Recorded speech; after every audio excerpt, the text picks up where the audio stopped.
Hello students, today in this lecture I will discuss the remaining section of liquid at rest with you, and today we are going to discuss the concept of surface tension.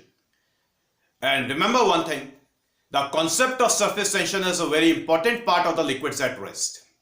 तो बेटा बड़े ध्यान से पहले कुछ basics discuss करेंगे और इनको आप लर्न कर लें. आई होप कि आप लर्निंग रेगुलर इंटरवल्स पे कर रहे हैं, रेगुलर बेसिस पे कर रहे हैं, क्योंकि बेटा एग्जाम्स नजदीक आने वाले हैं. तो जितना सेक्शन आपने लर्न कर लिया था पहले उसका रिकैप जरूर करते रहे, ठीक है. तो सबसे पहले कुछ basics.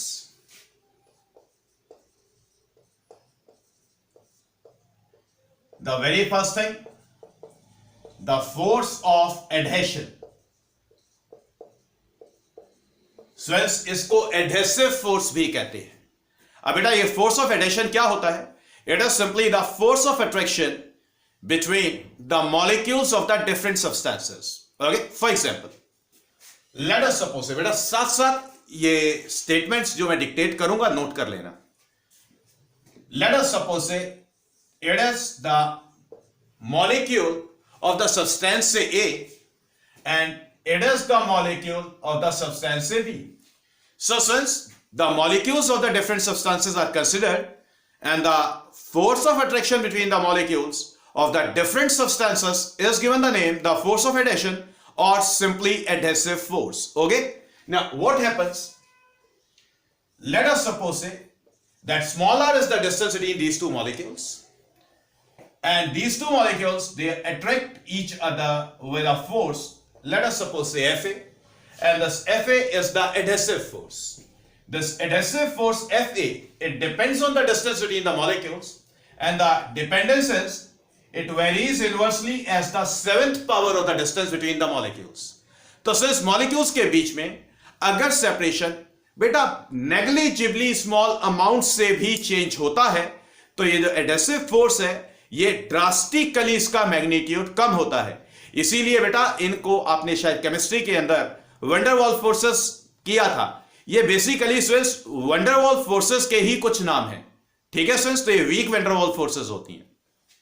Then we are going to talk about the force of cohesion.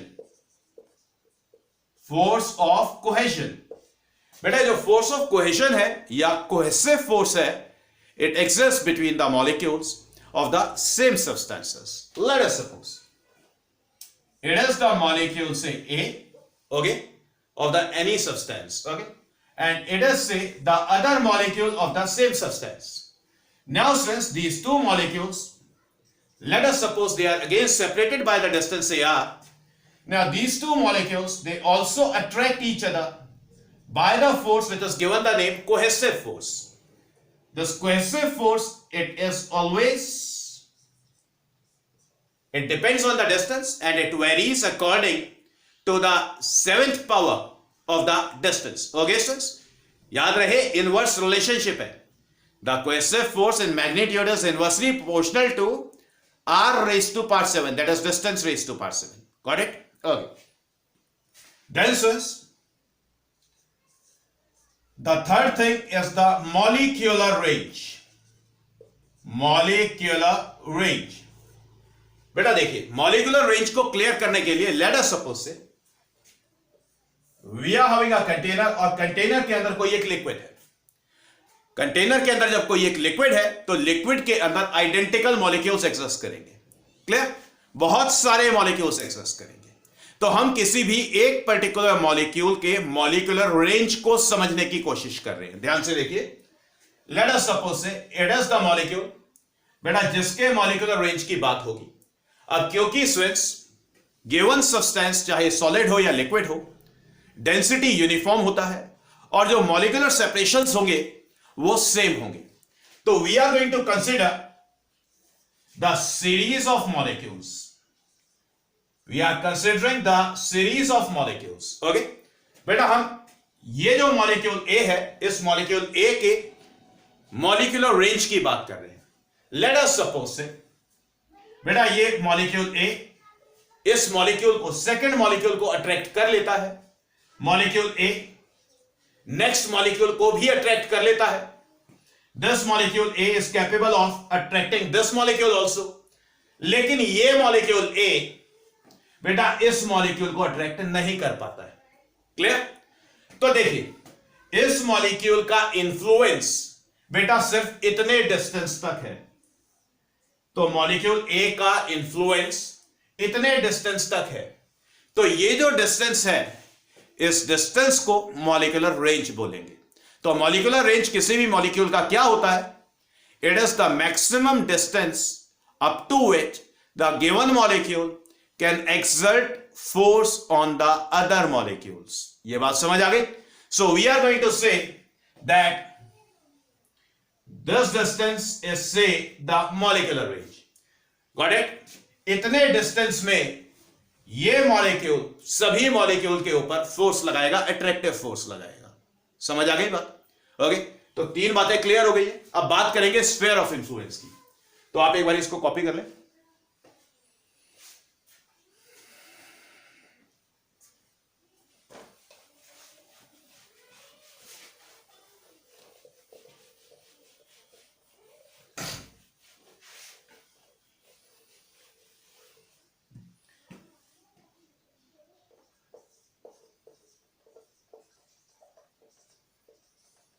Sphere of influence.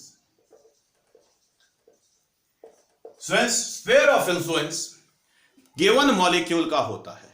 समझ आई बात? देखिए, let us suppose it is the container and the liquid is present in the container, okay, and we are just considering the imaginary sphere in this liquid having the molecule located at the centre.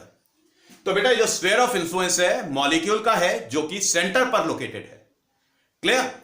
अब बेटा given molecule का molecular range let us suppose say capital R है। Given molecule का molecular range let us suppose say capital R है। तो molecular range of the given molecule is the imaginary sphere having the molecule located at the centre and radius is equal to its molecular range. समझ आ गई बात? तो बेटा given molecule centre पे okay sphere imagine किया, sphere का जो रेडियस है that is equal to the molecular range of the molecule which is present at the centre. Now the imaginary sphere around the molecule it is the sphere of influence of the given molecule. बेटा sphere of influence का मतलब क्या होता है?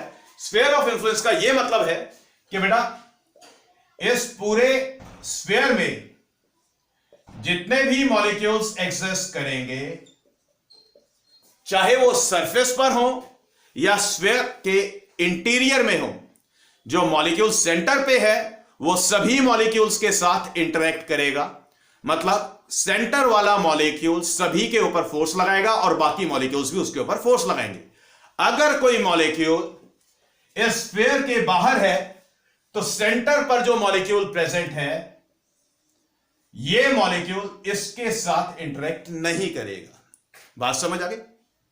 Okay, sphere of influence, I hope it is clear. अब बेटा इसके बाद बात करते हैं सरफेस फिल्म की। सरफेस फिल्म की बात करते हैं। देखिए बेटा सरफेस फिल्म क्या होता है?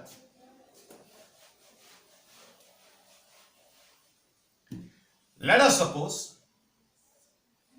it is the container and the liquid is filled in the container, और इस लिक्विड के फ्री सरफेस पर हम कोई एक मॉलिक्यूल कंसिडर कर रहे हैं। बेटा इस मॉलिक्यूल का स्फीयर ऑफ इंफ्लुएंस कुछ तो होगा। हमने मॉलिक्यूल का स्फीयर ऑफ इंफ्लुएंस स्केच कर लिया। तो सिंस बेटा जो रेडियस है that is the molecular range. Okay, अब बेटा देखिए लिक्विड का जो टॉपमोस्ट लेयर है, लिक्विड का जो टॉपमोस्ट लेयर है जिसका विड्थ मॉलिक्यूलर रेंज के इक्वल है, ओके, इस टॉपमोस्ट लिक्विड लेयर को सरफेस फिल्म कहते हैं। तो सरफेस फिल्म क्या होता है? Surface film is the topmost layer of the liquid whose thickness is equal to the molecular range of the molecules of the liquid. समझ आ गई ये बात? क्लियर हो गई ये बात? ओके। तो स्टूडेंट्स आप इसको कॉपी कर लें, इसको कॉपी कर लें, सरफेस टेंशन को कॉपी कर लें। तो स्टूडेंट्स सरफेस टेंशन को डिस्कस करने से पहले molecular theory of surface tension की एक बारी बात कर लेते हैं, ठीक है? तब समझ में आएगा कि सरफेस टेंशन जो प्रॉपर्टी है वो क्या है और क्यों है, ठीक है? देखिए, तो पहले मॉलिक्यूलर थ्योरी की बात करेंगे। मॉलिक्यूलर थ्योरी की पहले बात करते हैं, ठीक है?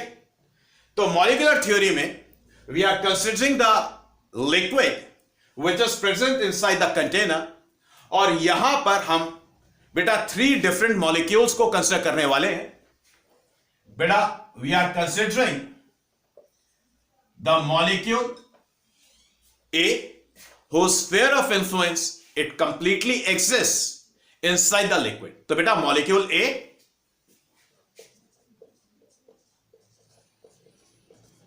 बेटा स्फीयर ऑफ इंफ्लुएंस कहां पर है? Sphere of influence is completely inside the liquid।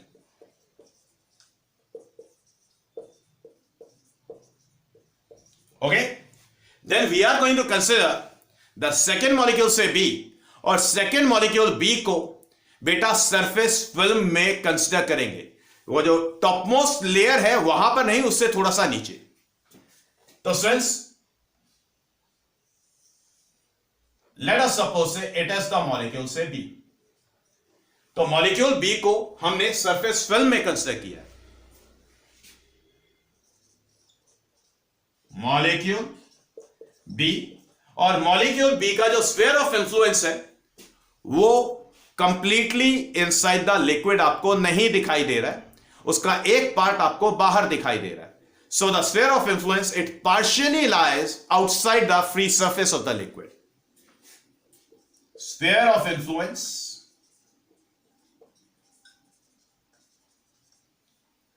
lies partially outside the liquid। Got it?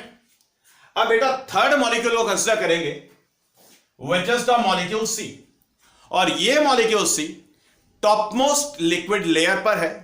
तो मॉलिक्यूल सी का half of the sphere of influence तो लिक्विड में एग्जिस्ट करेगा, अदर हाफ लिक्विड के बाहर एयर में एग्जिस्ट करेगा। Okay, molecule C half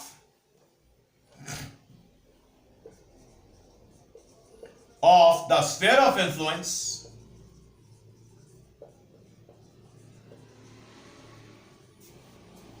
lies inside the liquid।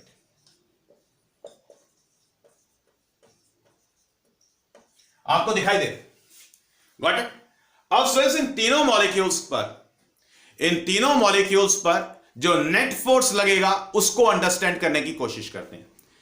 Students मुझे व्हाइट बोर्ड चाहिए, तो आप पहले इसको कॉपी करें, फिर मैं इसको वाइप ऑफ कर रहा हूं।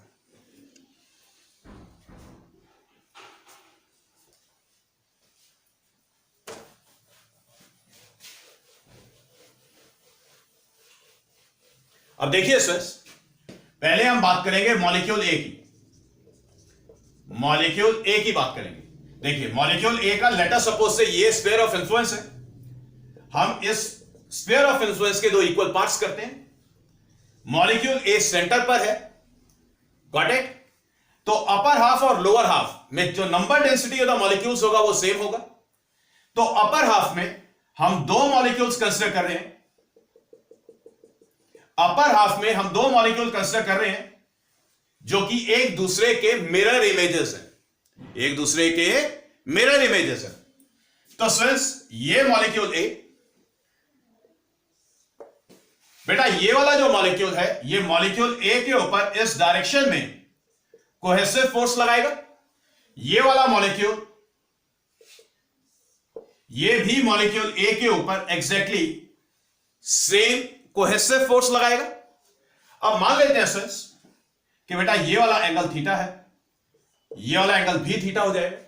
अब अगर हम इन दोनों फोर्सेस के रेक्टेंगुलर कंपोनेंट्स लेते हैं तो बेटा जब कंपोनेंट्स आएंगे वर्टिकली अपवर्ड डायरेक्शन में, they will be SC cos theta.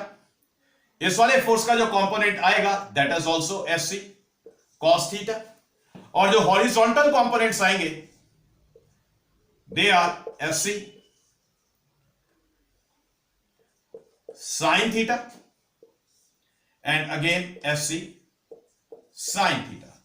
अब ध्यान से देखिए, क्योंकि SC का मैग्नीट्यूड सेम है तो बेटा ये जो हॉरिजॉन्टल कंपोनेंट्स हैं ये पेयर्स में एक दूसरे को कैंसिल आउट करेंगे। क्लियर? तो यहां से ये समझ आया कि अपर हाफ में जितने भी मॉलिक्यूल्स एग्जिस्ट करेंगे वो जहां कहीं भी होंगे उनकी मिरर इमेजेस जरूर एग्जिस्ट करेंगी। तो बेटा अपर हाफ में जो मॉलिक्यूल्स हैं वो मॉलिक्यूल ए को नेट अपवर्ड डायरेक्शन में अट्रैक्ट करेंगे। मतलब मॉलिक्यूल ए के ऊपर अपर हाफ में जो मॉलिक्यूल्स हैं उनकी वजह से नेट अपवर्ड फोर्स लगेगा। सो सेम स्टोरी होल्ड करेगी for the molecules which are present in the lower half of the sphere of influence. Got it friends?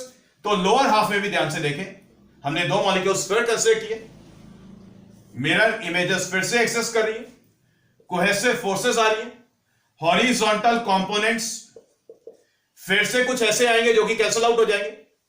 सो सिर्फ मिलेंगे वर्टिकल कंपोनेंट्स से FC cos theta and again SC cos theta.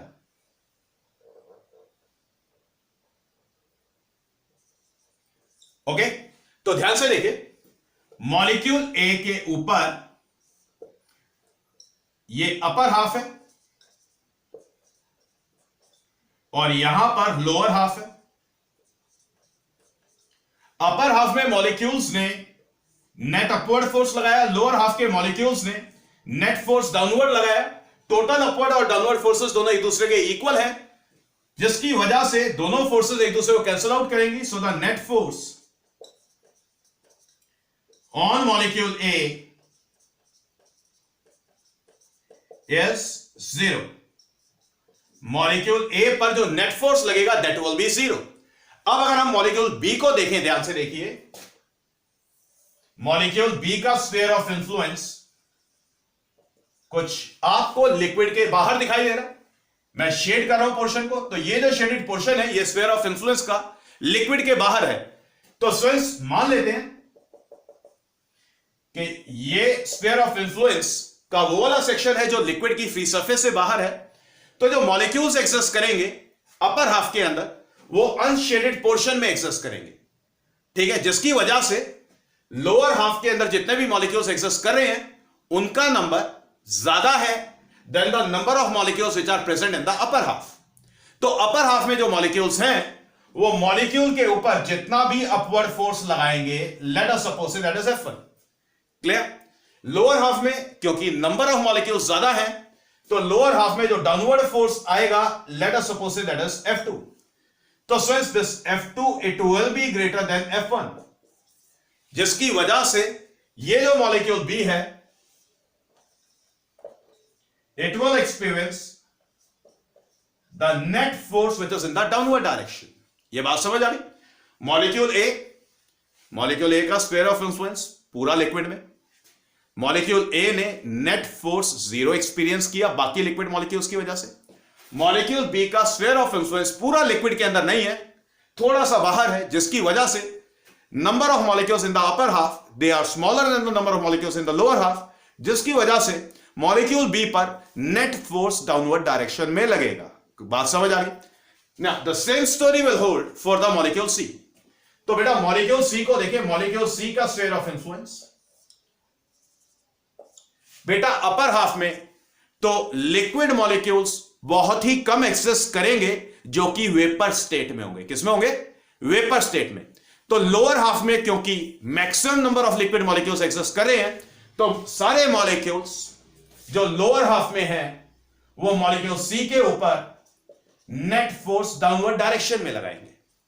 तो students यहां पर हमें क्या पता लगा, यहां पर हमें पता लगा कि बेटा जिस मॉलिक्यूल का स्फीयर ऑफ इंफ्लुएंस पूरा लिक्विड के अंदर है वो मॉलिक्यूल नेट फोर्स 0 एक्सपीरियंस करेगा, और बेटा जिस मॉलिक्यूल का स्फीयर ऑफ इंफ्लुएंस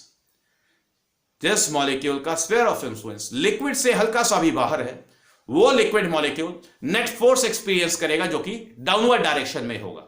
समझ आ गई बात? तो आप बड़े ध्यान से देखिए, अगर हम एक और मॉलिक्यूल को कंसीडर करें, सपोज से हम मॉलिक्यूल डी को कंसीडर कर रहे हैं, तो ये जो मॉलिक्यूल डी है ये सरफेस फिल्म की बॉटम मोस्ट लेयर पर है, ठीक है। इसका भी स्फीयर ऑफ इंफ्लुएंस पूरी तरह लिक्विड में है, तो डी मॉलिक्यूल भी कोई फोर्स एक्सपीरियंस नहीं करेगा। Clear? Now from this story we concluded कि बेटा जितने भी मॉलिक्यूल्स, आप एक बार देख ले, इसे कॉपी कर ले,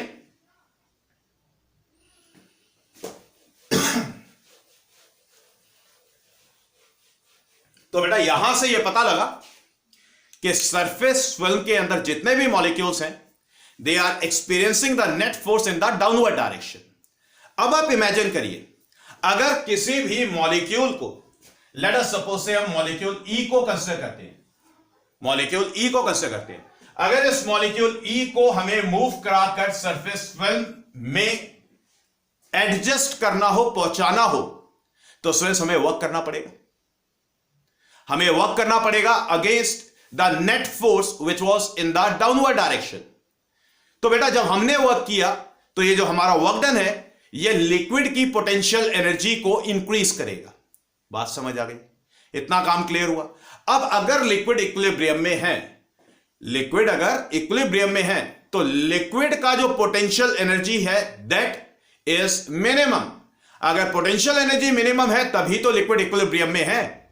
तो अगर कोई भी लिक्विड इक्विलिब्रियम में होता है तो स्टूडेंट्स बेटा लिक्विड का जो सरफेस है it has the minimum potential energy, और मिनिमम पोटेंशियल एनर्जी के लिए हर लिक्विड क्या करता है, हर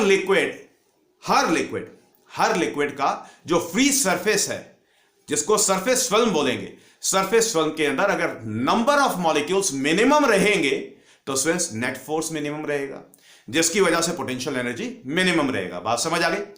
क्लियर हो गई बात? तो स्टूडेंट्स ये जो मॉलिक्यूलर थ्योरी है it is the basic of surface tension. तो अब सरफेस टेंशन क्या है, बड़े ध्यान से मेरी बात सुनिए। छठे नंबर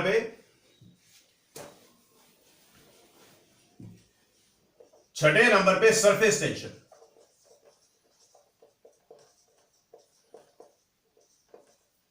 तो सरफेस टेंशन क्या है बेटा? सरफेस टेंशन हर लिक्विड जो कि रेस्ट पे है उसका प्रॉपर्टी है कि जो फ्री सरफेस है it tends to acquire the minimum surface area. Minimum surface area क्यों एक्वायर करना है? जिससे कि पोटेंशियल एनर्जी मिनिमम रह सके। It tends to acquire the minimum surface area and for that the जो free surface of the liquid है it behaves like the stretch membrane. तो आप नोट करें, सरफेस टेंशन लिख करके आप अंडरलाइन करें, इसके अगेंस्ट लिखिए, it is the property of every liquid at rest by virtue of which the free surface of the liquid behaves like the stretch membrane and it tends to acquire the minimum surface area। ये बात समझ आ गई students? अब बेटा surface tension numerically कितना होता है देखिए,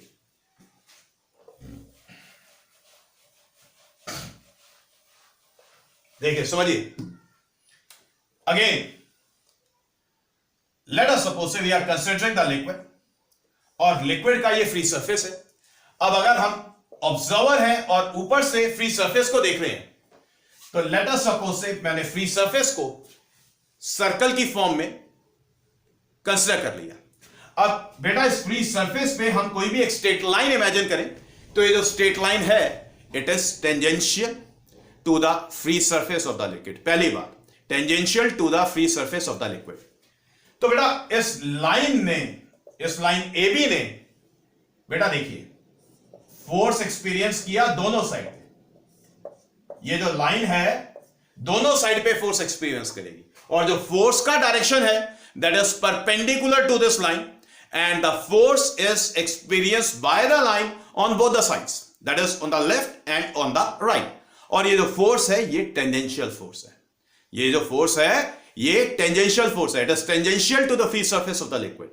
तो सरफेस टेंशन न्यूमेरिकली कितना होता है बेटा? सरफेस टेंशन न्यूमेरिकली डिनोट कर रहे हैं एस से, and it is force per unit length, force per unit length experienced by any imaginary line which is drawn tangentially on the surface, and this line experiences the force at right angles on both the sides and is tangential to the free surface of the liquid. Got it friends? तो बेटा force per unit length बोलना है, length of the imaginary line जो कि आपने tangentially draw किया था. बात समझ आई? तो मैं लिखवा रहा हूं आपको, आप लिख लें numerically. The surface tension is the force per unit length experienced by the imaginary line drawn tangential on the free surface of the liquid, and this force is perpendicular to this drawn line on both the sides and is tangential to the free surface of the liquid at rest. Okay? तो surface tension का जो SI unit है,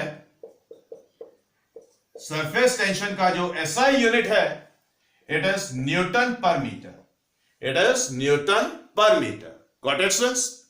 समझ आ गई ये बात? Surface tension समझ आ गया. सरफेस टेंशन प्रॉपर्टी है of every liquid which is at rest. दूसरे नंबर में कितना होता है? फ्री सरफेस पर कोई भी एक लाइन आप इमेजिन करें जो कि टेंजेंशियल है, पहली बात. दूसरी बात, ये जो इमेजिनरी लाइन है इसने फोर्स एक्सपीरियंस किया, the total force which is experience by this line on both the sides, on the left and on the right. और जो फोर्स का डायरेक्शन है that will be perpendicular to this line and is tangential to the free surface of the liquid at rest. Got it friends? Okay, तो बेटा ये हो गया surface tension. अब एक इंपॉर्टेंट टर्म आएगी बेटा, मेम्ब्रेन.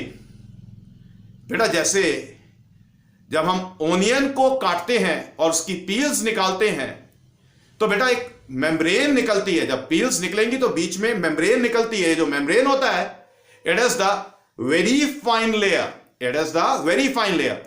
बिल्कुल ठीक इसी तरीके से फ्रेंड्स, अगर आप सोप सॉल्यूशन के अंदर कोई एक फ्रेम प्यार से डिप करके निकालें, पहले डिप करें फिर प्यार से निकालें, तो सोप सॉल्यूशन का फिल्म मेम्ब्रेन फॉर्म हो जाएगा, मेम्ब्रेन फॉर्म हो जाएगा उस पर्टिकुलर फ्रेम के अंदर.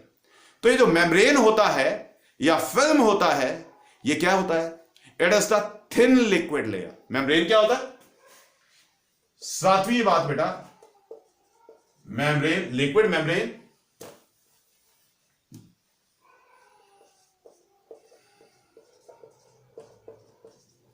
लिक्विड मेम्ब्रेन और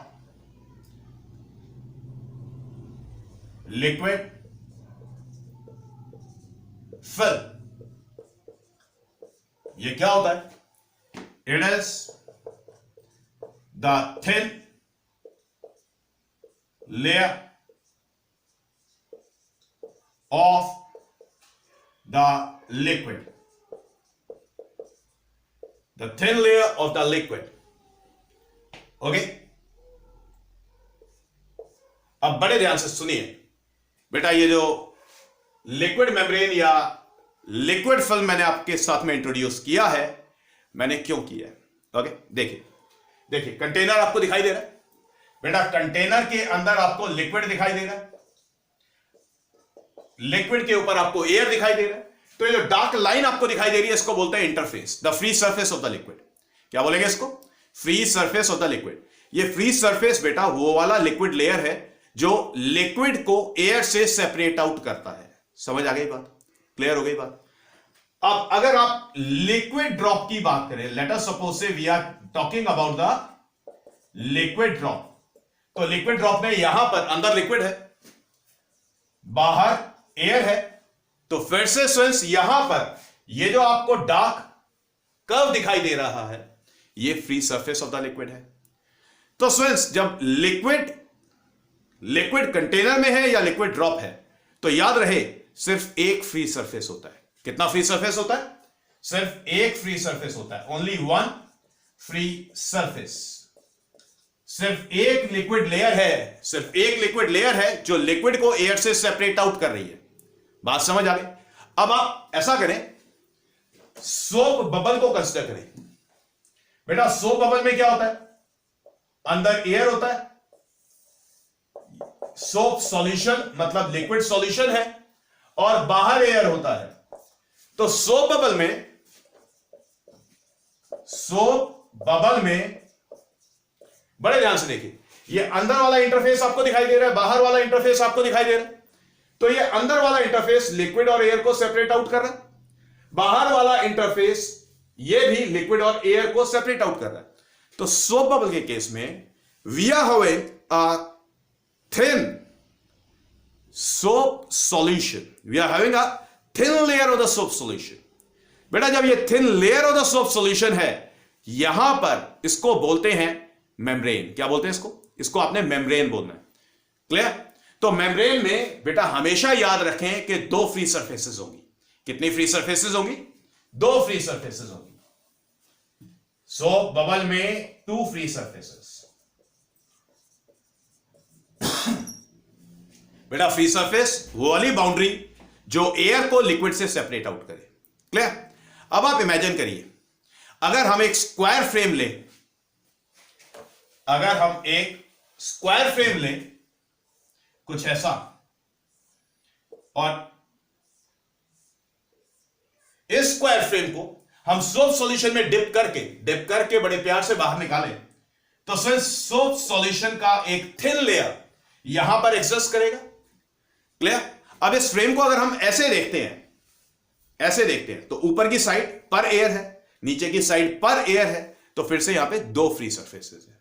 समझ आ गई बात? तो फ्री सरफेस का कॉन्सेप्ट मेरे ख्याल से क्लियर हो गया।